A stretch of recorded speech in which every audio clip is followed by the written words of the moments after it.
mà sai in have video hi low en vela tia ron request khat oma chu wang chuan an en ve tha in ka ria amaro chu a thui tham em moya a vai han ti don chuan baka a thil soi tam tak khi han soi zui ngai lem lo khala om ve boka chu wang chuan a vai in kan ti lawanga poi mo zon le soi zui ngai da kha kan lor khom don ni ber mai ni dewa kan ti lo dan ang ta kan ti anga pon se nambo anga nambo thu thung ti mai anga Israel thu thung ta po te saktai la eng tin nge an soi chia ka shalawa tu tiang tui pui chi chon ni ya eng ta chu DNA test te po zon ha thak jing a tin om to a kan DNA po in mil chuang lo ani lai a ti sa ta ka hanin chui lu an la tum te hi a ngai na po ka shalawa chu to ka nga ya ke chu thil dang ni ro sa ha DNA tu chu a chu teng ka teng chu en pol so a te ta po han la tang la theng po ni se ni a thil tam ta ko mo mai ka ti zo ka chui po khan mo ma ra chu khalam kha chu a thui tham le zuan khop ma ya kha thil ta po kha tu na chuan a thil soi zinga ainga mo poi mo zol ne ka hre the kan la lor photanga chu me nu a thil dang ta po ko la ti le tur nga I langin na thang ta sengai lo vache umin ti don kan rama hian tong trai thai I suaminga thusil thin an tam mai nima sela dan bo chemi te u ka sengai lo vache u English in kan chiar lok te ang in englo fang ni lo sela I never knew you, depart from me, you who practice lawlessness ati je fa dictionary a chuan dan bo chemi ati ani chuan a ma kan Bible rin kha dik talavem ni BSI kan chia thin kha dik talavem ni ka soi thoi mai don adik talavem ni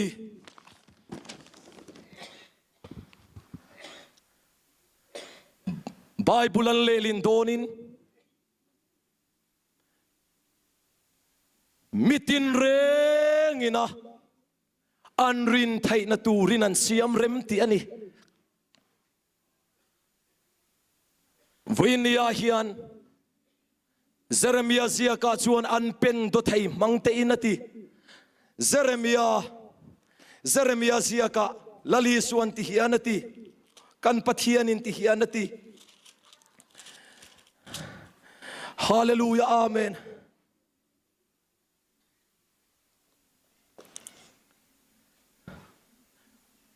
An pen do thai mang te chuan do ta bok le khasiak tu te pen do thai chuan do ta bok achan tira Jeremiah bungriat changria ta te chuan in siak voinian kan siat lo na vain pathian tu ui kan lo do dal na salutuka kan lo siat suala wangin pathian tu hi ani lo zongin kan lo shena salutuka zirtina diklo lo om sia khan voinia yan chuta chuan tu na po khan tro nang ni thil sual ti tu te u ka sengai lo vachu atiringot thil sual ti tu tiringot chuan ava hol zau te lulem thil sual ti te zong kha hol vek ma se nang ni dan bo chemi te u ka sengai lo vachu ti don dan bo chia pathian dan le thu pe ka zom lo trong trai rong bol na nei thai ti dam rong bol na nei thai I suaminga thu sil then kan rama hian an tam lutuk chung chulal me sia in ka sengai lo vachu ti adan thu chu avapoi mo tro ka soi ulem ka relo adan thu chu avapoi mo em tro voini an kan ramil lalpan min khai chu min tin thara min siam thara tuma Israel nam telalpan min kai tho tuma hallelujah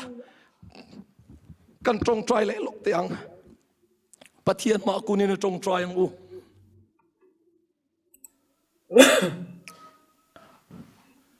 chuta chuanin kan ram chu le khasiak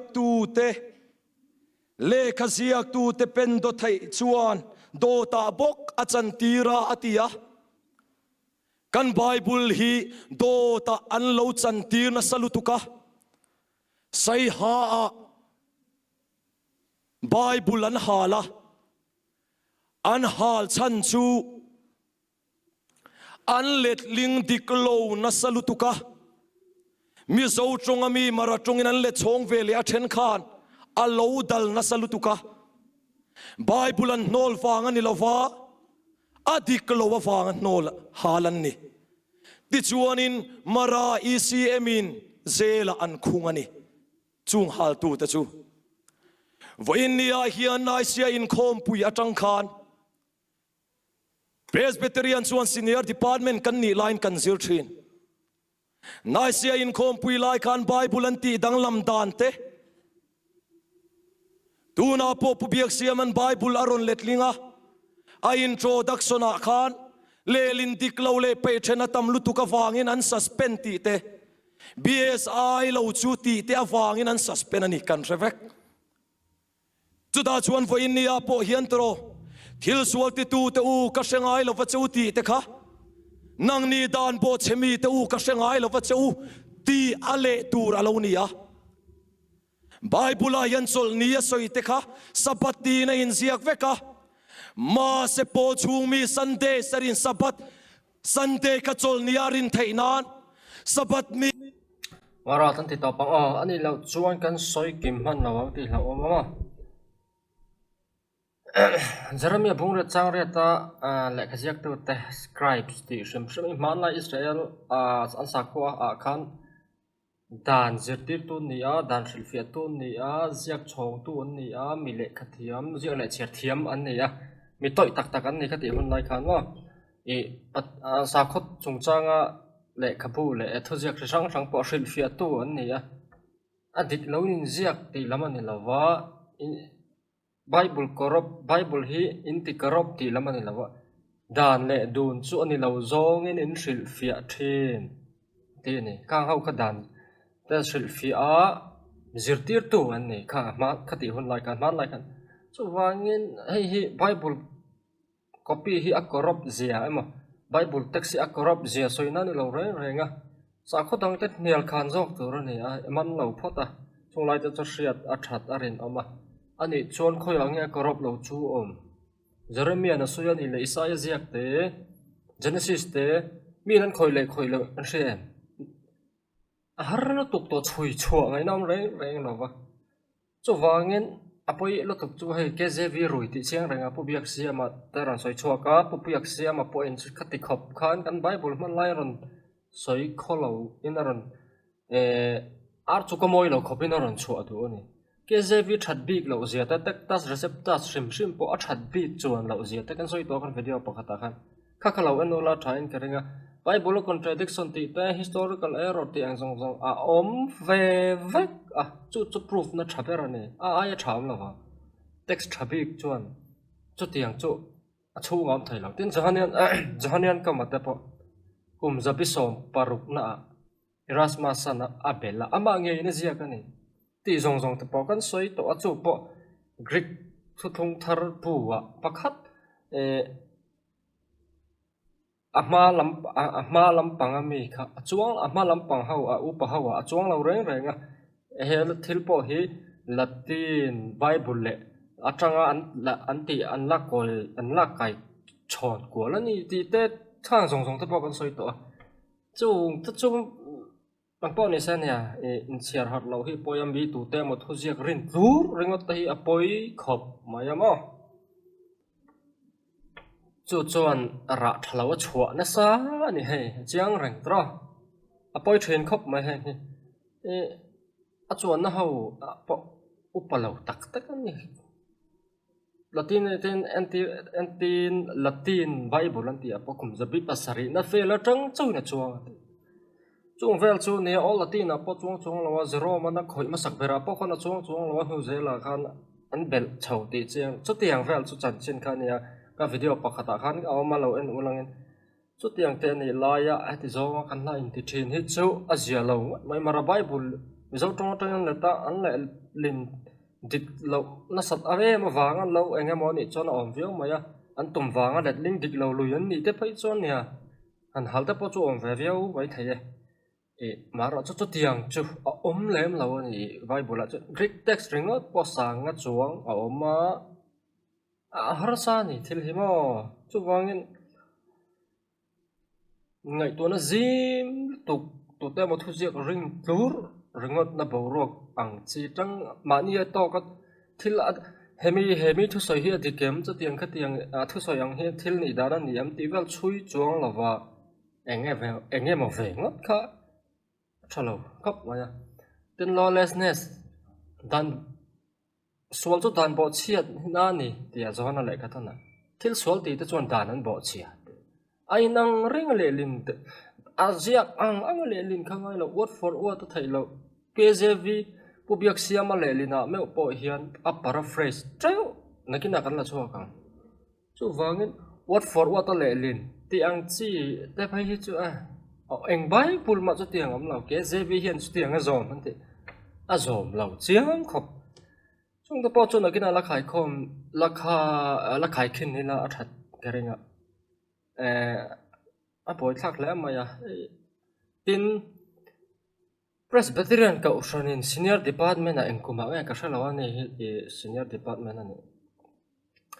naisia khom puya bible an khoi ching pen ti hi kan zir hi ka van ring lo ta ka o ni chong kan zir lo chinga san su mo naisia khom puya canonization bible chung chang bible tel tur lo tur chang chok 20 vel hi an chai lo shima sabat chung chang pon chai lo wa sunday chung chang pon chai lo ra eresa zirtir na le alexander eresa zirtir na kha adik lo ti in alexander paul le eresa paul ten hoin hiala ni so chu inge kan ti chuan arianism versus trinitarianism ani barang chumo chu thilom zia ania an chai tel reng lo ta kha thu dik soi hen kan la so chiar tur tam telul ne naisi khom puya bible chung cha kan chayam ate ulo mai chu tiang historical evidence pakhat tal mu tu romem lo pakhat la na chu wangin thil zir chiang lo hian kan soi mai thina mi tu te ma soi kha oi lo tur zon ve mai tur manin no zon na tur tam tu ton la chon a boy thak khop maya so mi ponoron ti to naisi khom puya an khoi ching pen bible chuk te kha te khoi làm source man này là tu mà các tiền cậu sản phát tới năm mà man lai Christian mà sao tới thu gì cả mà ông lâu xem tu lai tu tới năm mà rình đàn nó thua chop vel mấy mấy anh yang lâu soi nỉ pon các tiền cho ông lâu reng à là sẽ thu tập soi là soi đủ khăn ông zel mà ngăn thắc lẽ mà hèn thì hiểu cái gì nè bắt thiên thủ thì hiểu mà kan soi ve pop ngai pon kan zir pe lo ani mai thai tin kan pathian thu zir turin kan degree na phalawa college te po kan kal lawa ki degree kan nei lawa zir ngai na om lo pon ni thaya tin kan pe lo shim pon ni thaya eng pon ni sela hatiang lam te kan soi don ni chuan azir kan ni bok lo chuan azir te thu le la te bi ta me la thatu ran ya ni pakhat thu zeu ringa chu po conservative lutuk ang chi la enge mo thu zeu te alai thei lo re na teng te po hi ria ta tha chu wang chuan zir te bok hi tianga chuan an lo tha an thu le la po chu tiang ho thu le la chu angil nge a bel chian da dola arin tlak fo bok ni ti lai kha ka soi tel le do mi zo jing apolu thuk tak kan om het yang lama chung mi te le khabu te chu chiare la a thala to mai pu joseph kan soi fo joseph lal fak mo ta textual criticism a chon mi zo jing ani a ya lu thu kan om khar lo moi the ani thu sek te het chiare la arin tla ka lo chu pa chona ti tingot lo ama nge in greek text te a bi a te khan original copy ti mai ngo ati rami ti nan la wen agrik nge ya ka ti nan sala agrik nge te cho chiaren ti chon en ziak ra ta chon ti chon en ziak hei cho chiat na sa dai ma wang en ziak le ziak lo hret lo ka tiang chi kha research tak nei nan ve la mi zo jing a po chu ke chu mi zo tong pon chiar tu rom reng kan nei reng chu tiang ani to la ya mak dau do thil soi kan ching hi chu sim ma hun to ni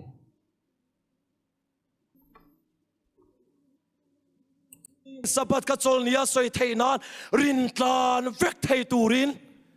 an lo thual moi li ti hi ka soi du ani khalpo ka soi lo ka sabat kha zoda te chol ni miao wangin chol ni ti le chu suan pakhat mam lo ki ni chol ni hriat chu sunday ani to tra chol ni ti chon tu man in ring ni kan mi thla lo rang me zo rama chon ma se 7 day advantage te le mi dang sabat set tu te pon mi zo rama chon hei chol ni te lo thleng to dona an ti ve mai sabat lo thlen chon an ta chol ni lo in khati ang ka le lin sual le du wanga thla koi lui ni lo rang na adik lo nam lo lak koi tu le thu eng em ho te kha kan zong ma a boy thak thin la maya nger kan na ya alai thei lo pathian thu i khovel thil tak po in thiar zaw ngai a zir zaw ngai lo tuk textual criticism ti te bible version thabi comment ti vel soi tur pai chuan Dr. PC biak siam le ka ziak chau tok lo ti he ka soi ta pang ipo ga chiana sa thena lo bu biak siam le ka ta chu bible lesson volume 1 2 thil mak chui zaw na tiang chi zong zong te ka chiana sa thena lo ma se kha ringot kha karin chuan alo dik tok lo thai pu biak siam ma sai sum chang zia ta po mi tam ta gen ran lep se a kat tiang te ka chir ve ka ngai ani la chuan an dik thai lo ma o zoram bumini om na salutuka ama ka shiati tu chumi to thai athu pe zom si lo te chuti